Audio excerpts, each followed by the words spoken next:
So I'm about to give y'all some bars you didn't know I could spit, but I need y'all to pause so I can talk my shit. Nah, I'm just playing, I'm not gonna rap. But for real, I want to tell y'all a little story today. This is, I guess, my little story of how I made my dreams come true. And it all started right here, this little restaurant behind me. You know, like normal restaurant crew, we made some friends here through our day struggle as waiters and dealing with crazy customers, and we like to go unwind somewhere, have some drinks, you know, and hang out somebody's place, watch music videos, laugh, and made some friends. And while working at this particular restaurant, I made one particular friend that was an artist like me. And we like to talk about artsy things, watch artist type videos, listen to music videos, things like that. And we got started talking about making some sketches together. Record? Yeah.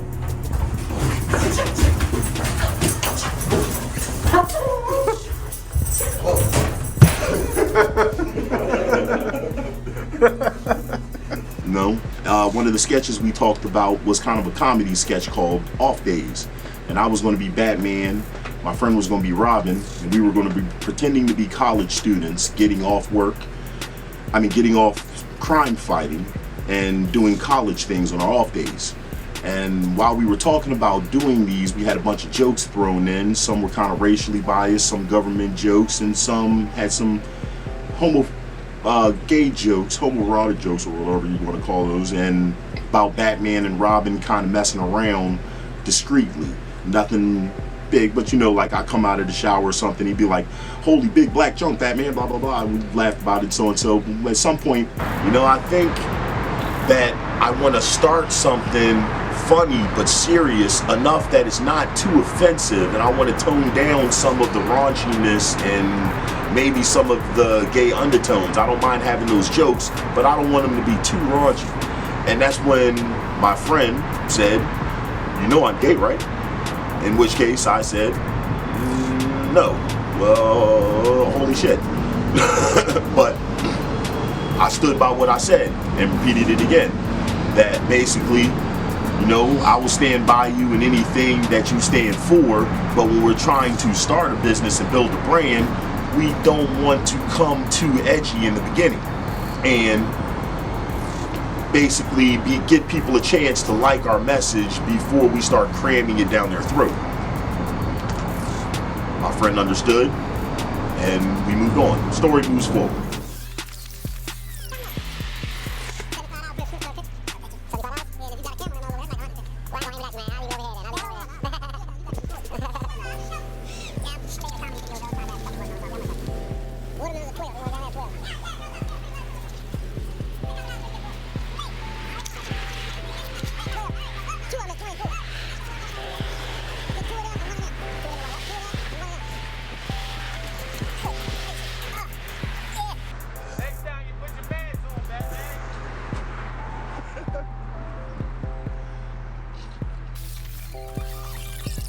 And one day that friend was over my house and came across a drawing that I did in elementary school of a couple of flowers.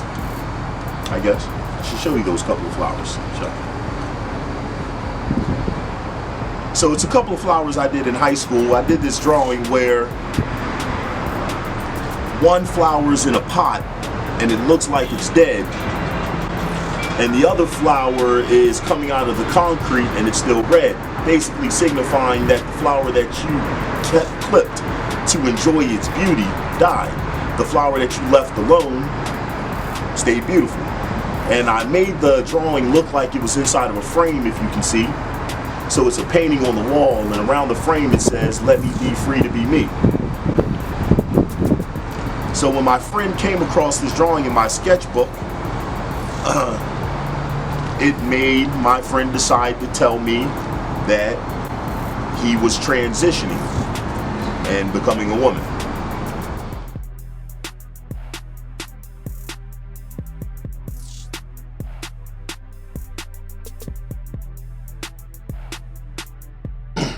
That being something, I guess I can honestly say, made me uncomfortable, and I had never dealt with anything of that such. But being in a place where I was going through a lot of stuff in my life and I needed to get back to making art, I was willing to be open to accept new things in my life that would help me learn and grow as a person, because honestly in today's society, if you can't accept people that are different than you, you're pretty much just ignorant. But anyways, once my friend told me about that drawing and them transitioning to become a female, she, I will refer to as she now because that's what she likes to be referred to, said that she wanted that drawing to be my first project when I started making art again. I've been selling art for years, but going through some life changes, I kind of got into a place where I lost my inspiration. And this person who was filled with inspiration pushed me to get back to making art. Said she was going to buy my first project from me if I turned that drawing into a painting. So I did. And one day she came over with art supplies to make art, and I set up my art supplies and we got some music cranking, and that art happened. And so to my surprise, I finished that painting in one day. So later on, after finishing that painting and giving it to my friend, they took it home, loved the painting from what I was told and said all the time, and I don't know, something in me just kept coming back to that painting and not being happy. This is a filtered version of that painting that I tried to make look more colorful, so it's a little prettier. I think I'll show you the original version later. But we do a lot of filter work too, so I threw the filter on the painting there just to enhance it a little bit. But if you see the original, it was pretty gloomy and dull. It just didn't represent my friend very well. And every time I say filter, is that gonna happen every time? Filter. Whatever. So anyways, I looked at that drawing for a few months online through the picture I took because it was at my friend's house, and I just wasn't happy with it. I felt like I've grown as an artist. My friends inspired me to be a better artist than I've ever become or have been before, and it's time for me to show what I'm capable of. So I asked that friend to do something drastic and bring that painting back to me. My friend refused for a little while and was like, "What are you going to do to my painting?" Eventually she brought it back, and as soon as she did, I took a can of spray paint and sprayed it over it all black.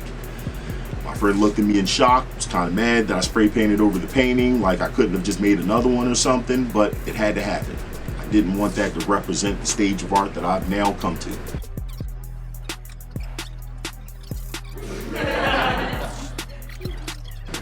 So after that, quarantine happened.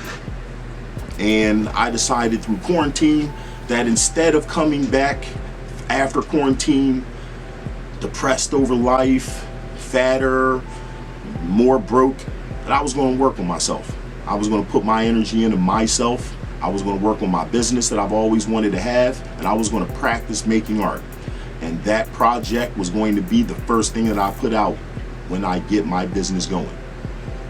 So I worked on that painting over and over again, and my deal was every time Ren comes over to inspire me, I'm going to work on that painting in front of Ren.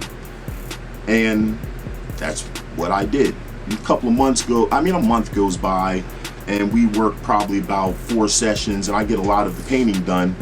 And one day, maybe 2 weeks went by, and I didn't see Ren, and I wanted to work on the painting, but she was busy doing her life and didn't get a chance to show up. And a light bulb hit me one night. I don't know what it was, but it's just something about Ren that's just so positive, such a bleeding positive energy, that I decided to change the painting. I decided that dead flower just wouldn't be dead around Ren. There's just something about Ren that I couldn't imagine having a dead cold flower in what I want to be Ren's favorite painting. So I changed it. I made that flower energetic. It doesn't look like a normal live red rose, but it's not dead. You'll see. And the live flower that's red, well, you'll see the whole painting in a little bit. We got a little skit to get to, homies. So, let's move on to off days.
Campus Batman, I'm so excited to be moving into a new place. Yes! Yeah, Place, baby. Party time. Ooh, Halloween party? Yeah, we're gonna do a Halloween party. Holy tea, I'm gonna eat so much candy. Who are you gonna be? Probably the next guy gets killed on video if you don't hurry up and get up these stairs. Oh, shit. Oh, I was already up the stairs. We got one. Who cares? Who are you gonna be for Halloween? I'll be G-Ray.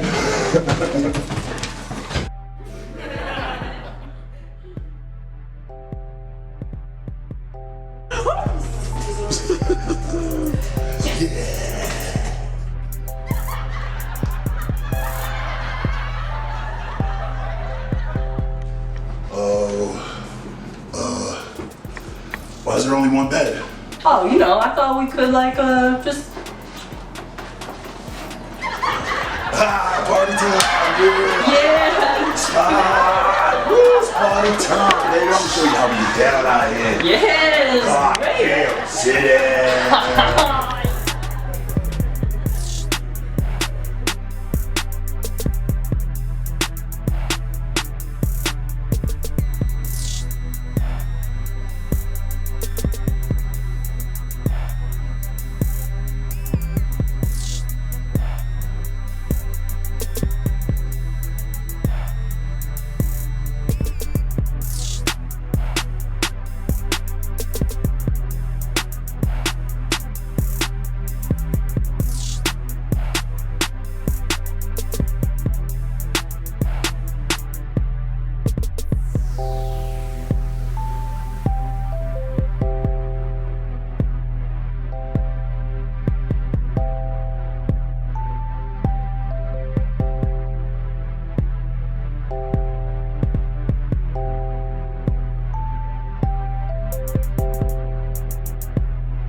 gotta get this joint set up for this Halloween party. Okay. All right, put some good art in the head.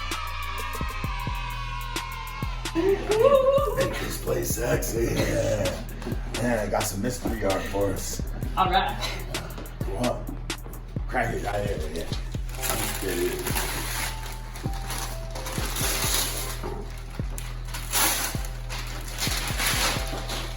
Aw, holy white chick, Bat. Is that me? Shucks. Why would I want more art of you around here? I already gotta look at your face every day. Hold on. More mystery art. Mystery art day. Happy birthday. It's not your birthday. It's mystery art day. Man, we all over the place. Oh. Holy creepy Professor Flack. Who's that? No, that's not a professor. You don't remember that guy? It's the guy from that spoof movie about me. Whoa. Yeah, they had the white guy play me. He was the guy who kept trying to blow stuff up. I don't know, whatever. That movie was dumb. Holy copyright infringement.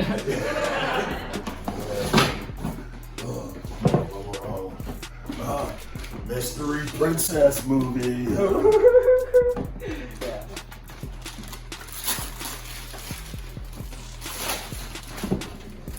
Open it up, let's tear it open. And I'm bleeding. Trying to be careful. Can you tear it open? No! Get the fuck out! Holy shit, Bat! Oh my god! Oh! What the It's okay, we can take that out. Oh, Fred! Oh, Fred! It's okay, we can take that. We can fix that. Oh yeah, there's a hole in Oh it. my god!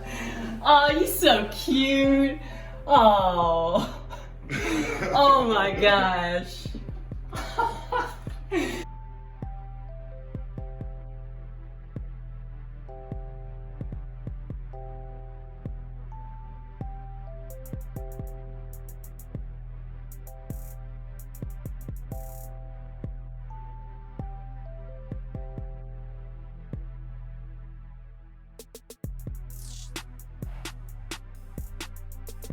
Action! Yeah! Check out the new place! Yeah! We here, Bat! Oh,